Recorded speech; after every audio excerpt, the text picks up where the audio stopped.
All right, so I just ate my bacon, egg, and cheese and avocado bagel, and let me tell you, it was delicious. It was so good. But today is officially the first day of my rest challenge. And so what does it look like? What does it mean? Basically, I am resting for the next 2 weeks. And that means not doing any work. And so in order to figure out like, okay, what is resting? What is working? I had to define what rest was. Shout out to my husband. He said like, I need to write down what rest is.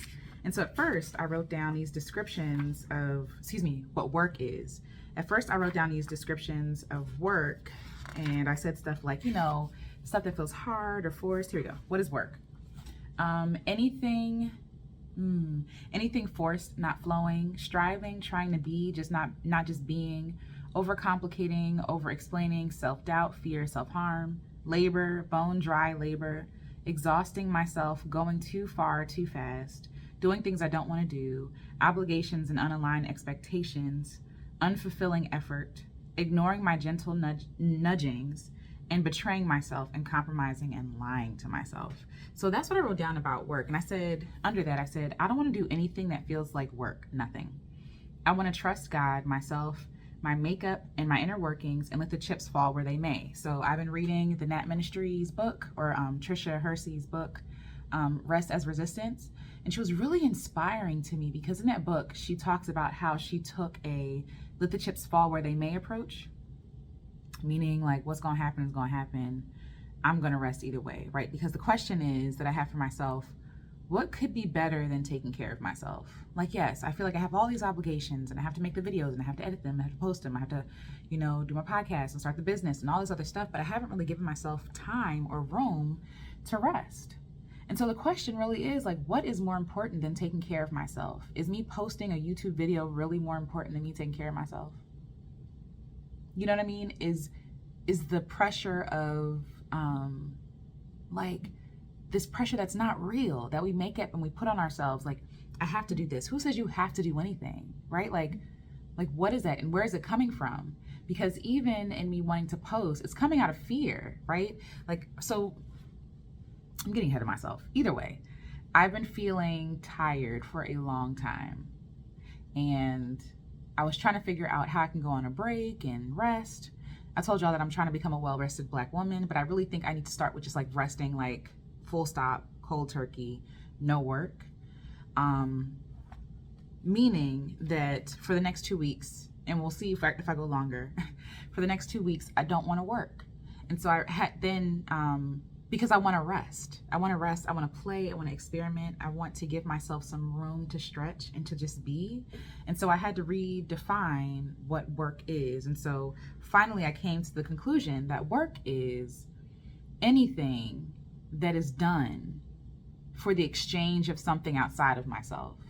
So I can do something for self-pleasure, for telling the truth, for, love, that kind of stuff. But like doing things for the exchange of something, whether it be money or applause or recognition or being seen, I need to put that to the side. Why? Because I feel like it's very easy to get addicted to the high of a like or a view or a comment, right?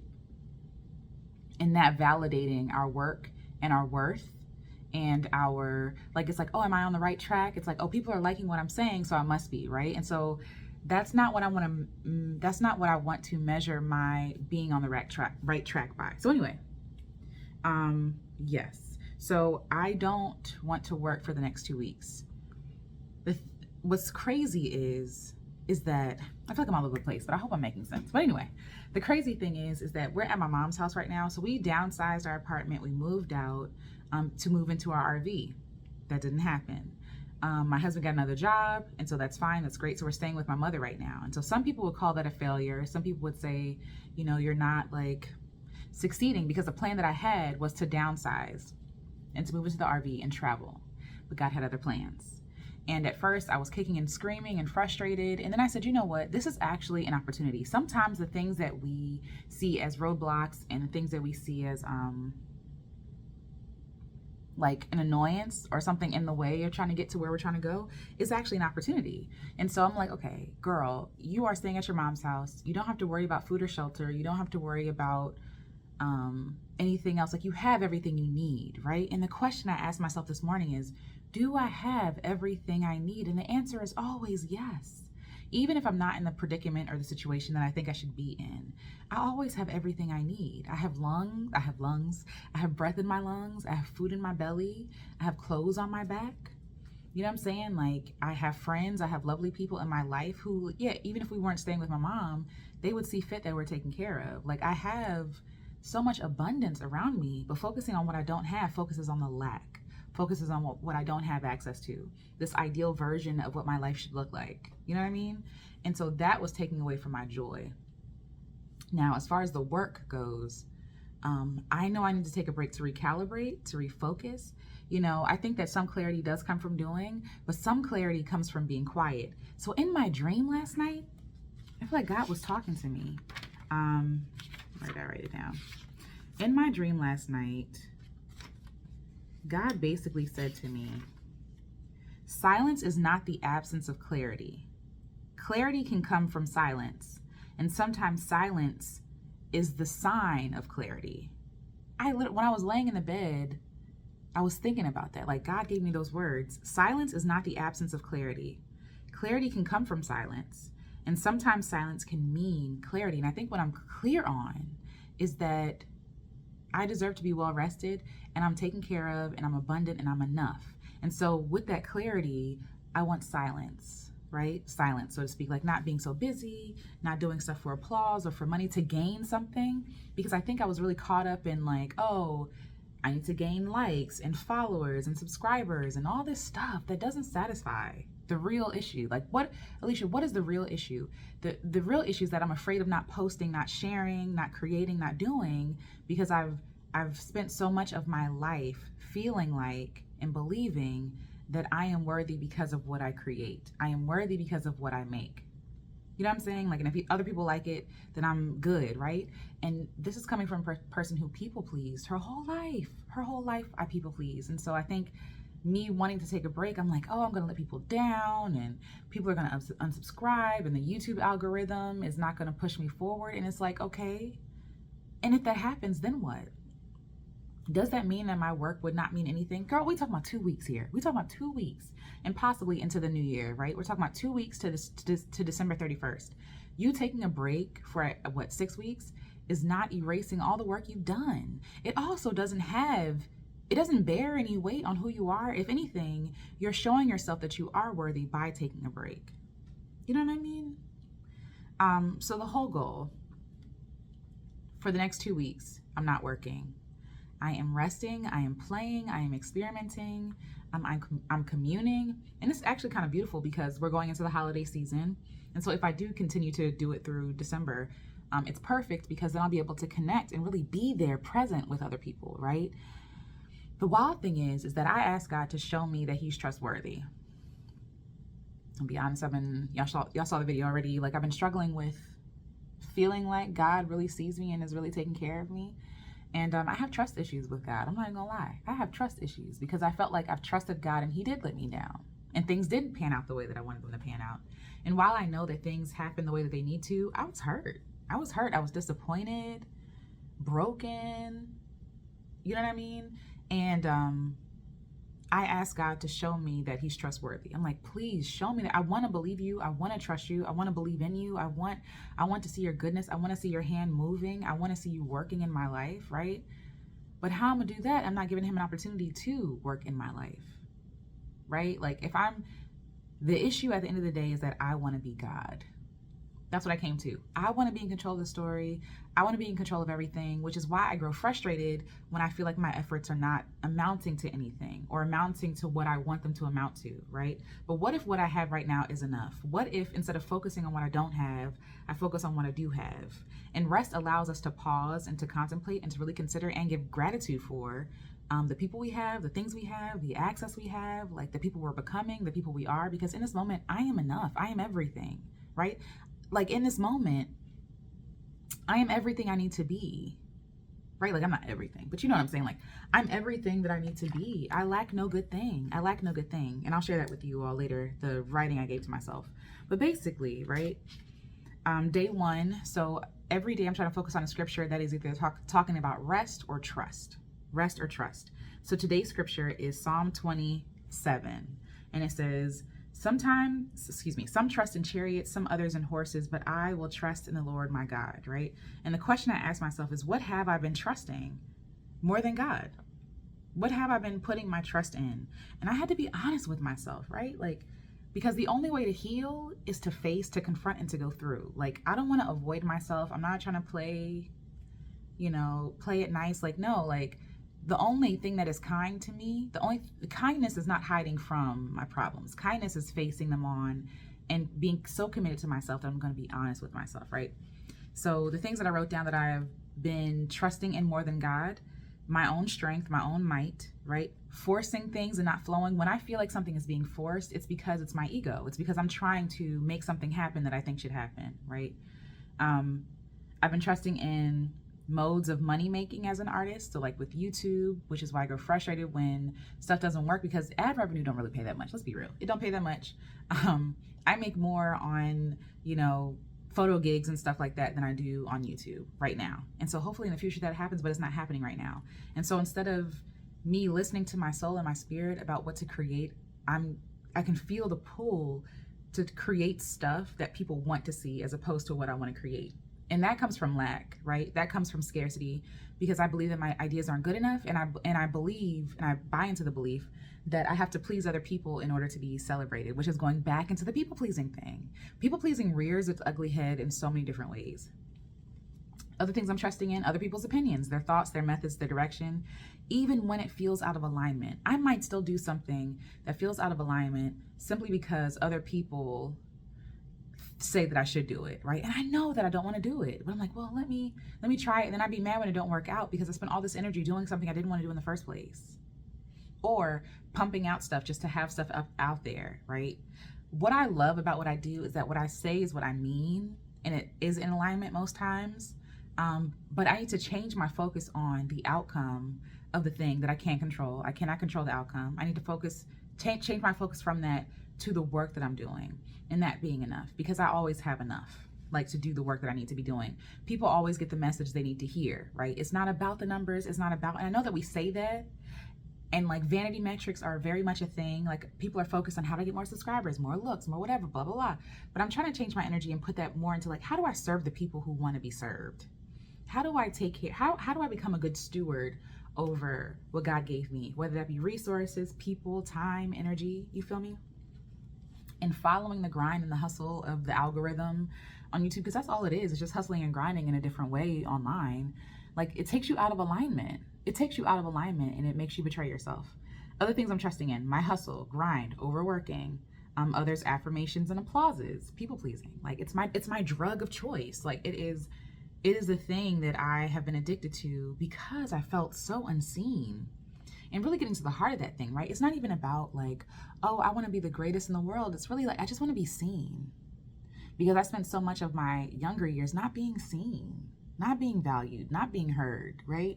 And so with all this like newfound attention, it's like, Alicia, you still got to you still got to love yourself. You feel me? Like, even if I never posted a video, even if I didn't have a patron, even if I didn't have a subscriber or whatever, would I still love myself? Would I still feel enough? The answer you would hope would be yes, but who knows? Like, if I'm chasing the wind, if I'm chasing people's approval and their applause now, if I didn't have any of that, I would probably be doing it in a different way. You know what I'm saying? So, okay. I'm forcing my will and not flowing, right? So I want to be in a state of flow. I don't want to do anything that feels like I have to do it, like out of desperation. And out of desperation, frustration, anxiety. I don't want to do that. I want to do that from a full cup. I want to be able to be well rested enough to make decisions not based on lack or fear. You know what I mean? Like, oh, I got to post this because if I don't, then I don't want to do that. Like, I don't want that to be the reason behind me doing anything. The fear of lack, the fear of not having, the fear of people not getting it.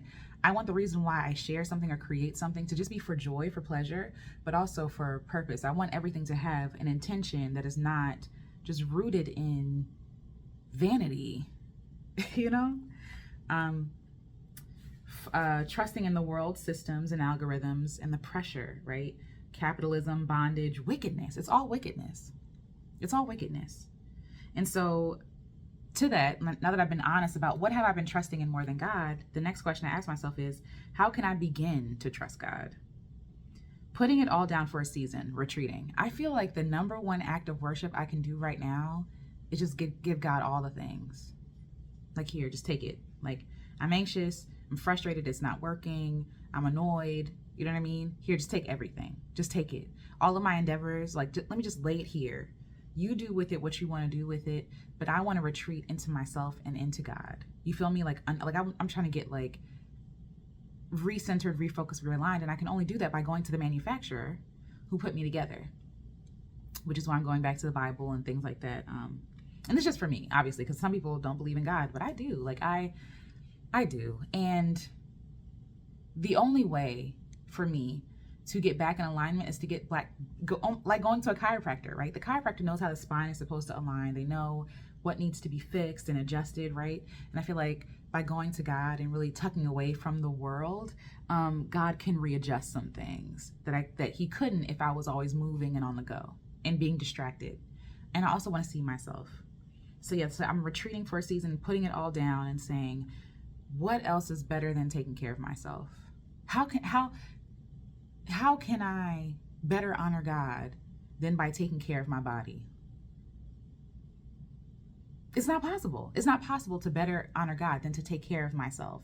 All this other stuff is extra and it's for the ego. Let's be real. It's not even for God. Half of the stuff that we do don't even be for God, to be for us, to make us feel some sort of significance. But the thing is, God is like, I knitted you together. You had significance. You have it. You haven't lost it. I just want you to come back home to it. And that's what I'm trying to do, is just come back home to that significance, that I am okay, that I am secure. Okay. How can I begin to trust God? Seeking God's presence, healing, his hands, like truly asking and seeking. Follow and trust the internal nudgings, my intuition, my knowing, right? In all ways of life. Intuitively eating, intuitively moving my body, intuitively creating, like not thinking about the outcome in mind, but really following the moments. What would be the best way to love my body right now? What would be the best way to show love to this person right now? How can I be better? How can I be present more? Like asking those questions, because those are the questions that matter. Flow, letting go and flowing. Like either way, it's going to be beautiful. No matter what I create, no matter what moment I'm in, it's going to be beautiful because my heart is in it and I'm present. No matter what the outcome is for other people, whatever I create is going to be beautiful because I'm being myself, I'm being honest, I'm being authentic. You know, consulting God and my intuition on ideas. Stop asking for permission and just exercising it. I ask for permission so often. I feel like we all do in some ways, right? We're looking for someone to put the stamp of approval on our ideas and our talents and all these different things. We're asking people for permission. And it's like we're asking for permission, but we're never going to find it because it's not out there. It's in here. Like we have permission. We have permission. We have free will. We have permission to do the things. And you know the things you're supposed to be doing. I know the things I'm supposed to be doing, but I'm always asking other people permission first. What do you think of this idea? How does this look? Like, and it sounds well-wishing. Sometimes I can seek wisdom, right, from people when I'm really stuck. But sometimes I don't be stuck because I didn't even give myself a chance to think about it. How am I stuck? And I give myself a chance to think about it. How'd that work? So yes, allowing God the opportunity to show me that he truly is trustworthy. Yielding myself, my wants, my desires, the way that I think things should go for his things. Like just being open to life, just flowing. And I feel like life gets better because you're not trying to control everything. When you're trying to control everything in life, it sounds miserable because then you have the burden of playing God. You want to be God so bad, and then you play God, and then you wonder why you burned out and stressed out and all this other stuff because you're not supposed to be playing God. It's too heavy. It's too much to bear. Let's see. Yes, resting, truly resting, honoring the fact that I am not God. I am not God. That's not my job. It's God's great pleasure for me to truly rest, to let God be God. Not getting in the way, being quiet, sitting down, sitting in silence, reading, like just being, not consuming to become, but consuming just because it's delicious, it's beautiful, right? Like not exercising because I hate my body, right? But like exercising because I love it, moving it in a way that is loving and not like, oh, I'm trying to get rid of you. I'm trying to, you know what I'm saying? leave you behind, that negative energy. Like, no, the energy of, no, I deserve goodness, and so I'm going to do good things for my body, for myself. Okay, asking God for guidance and trusting the answer and knowing, right? Because sometimes we ask questions we already know the answer to, but we're looking for a way out, or we're looking for a different way, or we're looking for a way to invalidate ourselves in God. And I'm tired of doing that. Like, God, what do you want me to do? Boom, there's the answer, just go, right? Not being attached to what I think should happen or how I think it should turn out, but just going and being open to the beautiful possibilities, the endless possibilities of what could be. Putting down what makes me anxious, taking my time, taking a step back and resting. Yeah. The next way that I can trust God is by making life simple and easy. I overcomplicate everything. Everything don't have to be a thing. So I just sat my phone here and I was like, let's just talk, because yeah, I want to share the journey, right? And I want to be as honest and authentic as I am, because it's just easier. So with any resting journey, I think sometimes you need to write down your why. You need to write down, like, why are we doing this? Because even if you have the greatest intentions, if your why is not strong enough, like to be like, oh, I actually do want to do this. This actually does matter to me. You're going to drop it. You're going to drop it if you don't really consider a why, not just any why, but a why that is rooted in truth, a why that you can feel. And so this morning I took some time and was like, what am I resting for? Like, when I want to go back to work, when I want to overdo, when I want to make something a thing and complicate something, what is the list of reasons why that I can go back to that will ground me and get me together? So I'm going to read you a few of mine. I rest because, I rest because I want to learn to trust God. I am healing my exhausted bloodline. So, okay, the first one, I want to learn to trust God. I can only do that by resting and trusting. The second one, I'm healing my exhausted bloodline. My ancestors are tired. They were exhausted. They worked nonstop so that I can live the life that I'm living now, whether they knew it or not, you know? I'm resting on their shoulders. I see my mom working now in her 60s, and she's overworking. She's exhausted. Her body is wearing down because of her exhaustion. And while I am trying to heal my own body, I'm also trying to rest so that my mom sees me resting, and maybe she'll rest in turn, and it'll be like a ripple effect, right? But also because I know epigenetics, right? Like, not that I know it, but I know about it. The idea that you can pass down illnesses from yourself to your child, whatever, is interesting to me, because that part is like, okay, well, if my mother was exhausted, then I was probably born exhausted, right? But also the cultures that we create make us exhausted. So it's not even just about the genetics. It's also about the culture that you create. And if I grew up in a culture where everybody was stressed and tense and worried, and, you know, growing up as a child, I knew not to ask for money. Like, my first interactions with money was like, it's a bad thing to ask for. It's a scary thing. It's a scarce thing. And so because of that, I wasn't able to really enjoy my childhood in a lot of ways. I was worried about things that I shouldn't have been worried about, that I had no control over. I was 10. I couldn't work, right? But I knew that money was an issue. And so I'm trying to create a different culture within myself, my marriage, my friends, my people, my family, so that in turn heals like our ancestral line, which is a line of exhaustion. And I was doing my ancestry work, and a lot, as in like on ancestry.com, and a lot of my ancestors died from strokes and heart attacks and like cancers, diseases from being exhausted and overworked, not taking care of yourself, not eating well. And granted, like we have privileges that they didn't have back then, like having fresh fruits and vegetables, right? Like, my grandfather had a garden, but for the most part, like, he had 9 kids. Like, he had to do what he had to do to take care of them kids. And sometimes that meant, I hear my mom talking about it, like eating cow tongue or eating donuts and, you know, not knowing the difference. I talked to my grandmother before she passed in her interview, and she was talking about how she fed her kids cake for dinner sometimes. And the kids didn't know any better, because, oh, cake, wonderful. But it was because she was poor. And so that, like, there's no nutrition. And I do think that God sustained her, and like she lived well into her 80s, and my family, right? But was that the best? Was that the optimal thing that they could have had? The optimal thing they could have had is rest. You know what I mean? Time, resources. Like, we know that Black folks are resilient people, but it's like, why do we have to be so resilient all the time? You feel me? Okay, so anyway, healing my exhausted bloodline, honoring my ancestors by resting. My ancestors couldn't rest like I can. They didn't have no option. So by me resting, I'm honoring my ancestors as well as God. I rest because I desire to heal illness, disease in my body, and to prevent any further damage or disease in the future. So a lot of my aunts and uncles have glaucoma. A lot of them have these diseases that could be hereditary, but I think it's because of diet. I think it's because of lifestyle. and privilege, right? Lack of privilege. They did the best with what they could. And so I'm trying to get to a place where I'm like, I claim I'm never going to have glaucoma. I'm not taking no eye drops. You feel me? Like, I'm going to exercise my right to rest, and hopefully that heals a lot in my body. Because me being anxious all the time and worrying about money and resources and people and blah, blah, blah, like, that can't be healthy. That can't be healthy to your body, right? I rest because I am worthy. I'm a worthy human being. My being is enough. If I never became anything else, I'd still be worthy. And that's something that I feel like I have to learn in real time, in real life. Like, we say these things, but do we mean it? And how do you put that saying and that thought to practice?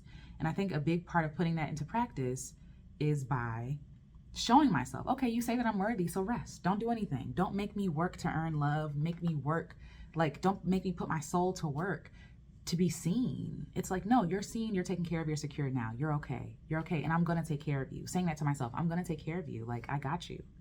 I'll read you one more. Let's see. I rest because I'm tired, and I'm tired of being tired. That's self-explanatory, so let me read one more. I rest because rest is a gift, a free and luxurious gift, and Father God insists that a gift that Father God insists I wear always. We talk about Sabbath as Christians and as followers of Christ and God, like this idea of Sabbath, and how Sabbath is like a day set aside to not work. And that is an act of worship and trust, because it takes trust in God to rest, right? It takes trust not to want to take things into your own hands and do it your own way and make things happen with your own might. Like, it takes trust to do that, right? But also, rest is a gift. I don't have to do anything to earn it. I don't have to, like, it's a gift. It was mandated because God knew, left to our own advances, we would work ourselves to death. We're addicted to working ourselves to death, especially as Black people. We don't know no other story here in America. Our worth is literally tied to our work, right? And so that's the first part, right? But also, Sabbath is more than just a day to me at this point in my life. It's not just a day that I put aside, like, okay, wait, I'm just not gonna work today. No, it's like an act of worship, an act of resting, like resting as a way of life. Again, shout out to Tricia Hersey and her work with the Nap ministry, but like, resting as a way of life. What does that look like? What does it look like to truly trust God, to truly rest? And I feel like to truly trust God means to rest, to not fiddle with everything, to not have to put your hands in everything, to walk away from something when something's not working, and believe that if I give space between me and this thing, right? If I give space between me and this thing, it'll work out. It'll work out. Or it won't. And that's okay too. Right? Like, it's not up to me to make things work. It's up to me to be in that moment. And when I feel myself depleting, like I'm depleting myself of energy and resources and focus, maybe it's time to put a pin in it and come back to it later. Or to say, you know what, this isn't working. Let me do something else and not come back to it, right? Because we're taught to be so committed and see things through and work hard. And it's okay to quit. It's okay to give it up. It's okay to, again, let the chips fall where they may. And I think I'm really trying to take that mindset with my own life. Like, reading that book, The Nap Ministry, like, she said things in there that I've been saying that resonated with me because I really believe it in myself, that I needed to hear from somebody else. But also, that book gave me permission to rest, to let the chips fall where they may, to let things fall apart. I've spent so much energy trying not to let things fall apart because I felt like it was all on me, or it was a reflection of me. And it's like, that's not a reflection of you. The circumstance is not you, right? But I am me, and I am sacred, and I'm a sacred human being. I have a whole page list, and the one that stands out to me is, nothing is more important than taking care of myself. That's why I rest, because nothing, no job, no person, no expectation, no art, no nothing is more important than me taking care of myself. Nothing. No thing. Yes. So I'm just going to read to you some affirmations that I wrote down for myself for day one. And I hope that you can take this and apply this. And shout out to Alicia in the future. I love you. I see you. Thank you for doing this, because this is the beginning of something beautiful. This is the beginning of a new, well-rested, healthy, juicy life. Like, there is going to be amazing things on the other side of your choosing to rest, of your choosing to trust God and allowing God to show you that he is trustworthy. So here we go. Dear Alicia, I am here in this moment. I have all that I need. I am exactly where I am supposed to be. I lack nothing. I have everything. I lack no good thing. I open and avail myself to all goodness, beauty, and joy in this moment, in this breath. I am safe. I am secure. I am well provided for. The illusion of lack is a lie. My God is abundant, and he's taking good care of me. It is God's great pleasure to take good care of me. No longer will I be distracted by the fears of tomorrow or the patterns of yesterday. I am not there. In this moment, I am free. I am infinite. I lack no good thing. All I have is this moment, this breath, and that's all I really need. My belly is full. Clothes are on my back. I am surrounded by beauty and magic. I am well loved. I have all that I need with me. I have me. What a gift it is to have, behold, love, be me. I am living on my daily bread, on God's daily bread. There is no need to fear, to hoard, to hide. God sees me. God takes care of me. God smiles at me. A loving father, a faithful friend.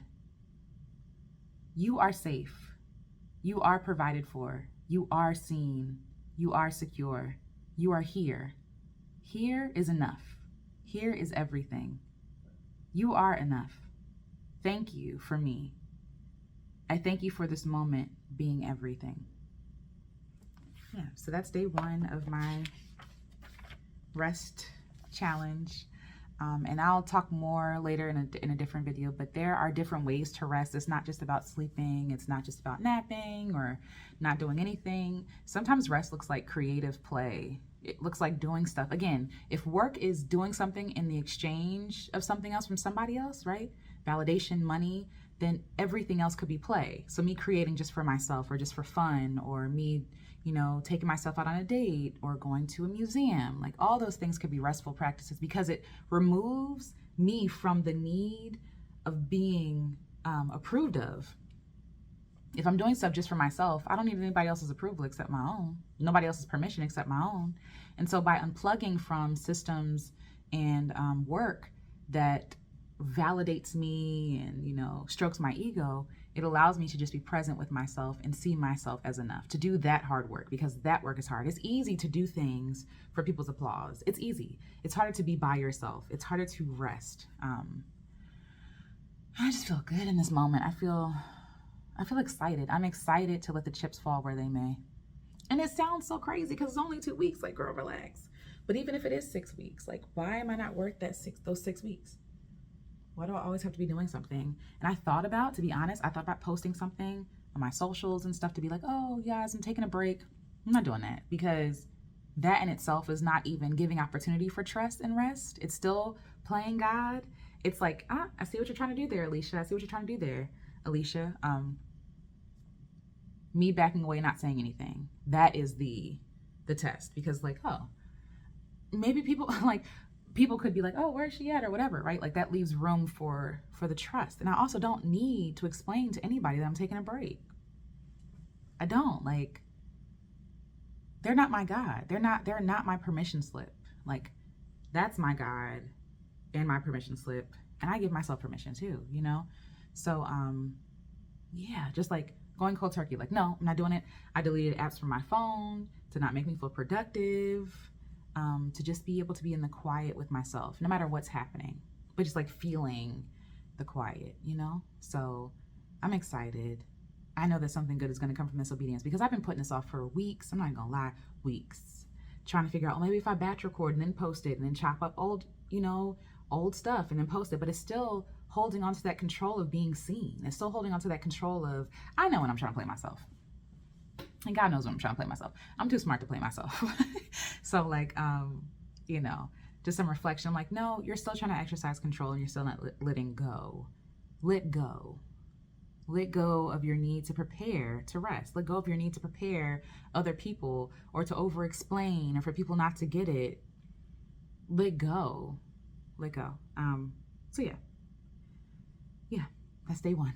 All right, now I gotta wrap up and head out because this weekend there are a lot of things happening. But yes, rest. Day one. We're doing it. One other thing I forgot to mention, when I was talking about the description of what work is, how it's hard and dry and forcing or whatever, that's not how work is supposed to feel. And because I felt that way, it's not because the work I was doing was wrong. I think it was because I was trying to force something to happen that wasn't really time for it to happen, right? It was time for me to take a break. And so everything I did felt forced because I'm out of alignment. I'm not doing what I'm supposed to do. And so instead of me normalizing work being hard and dry and laborious or whatever, how about I create a different culture around work altogether? And I think that can be a separate video. I think we should talk about that because, yeah, work doesn't have to be so draining. I think work can be enjoyable. The work I want to do, I want it to be impactful and helpful, but I don't think I have to drain myself of my life force in order to do that work.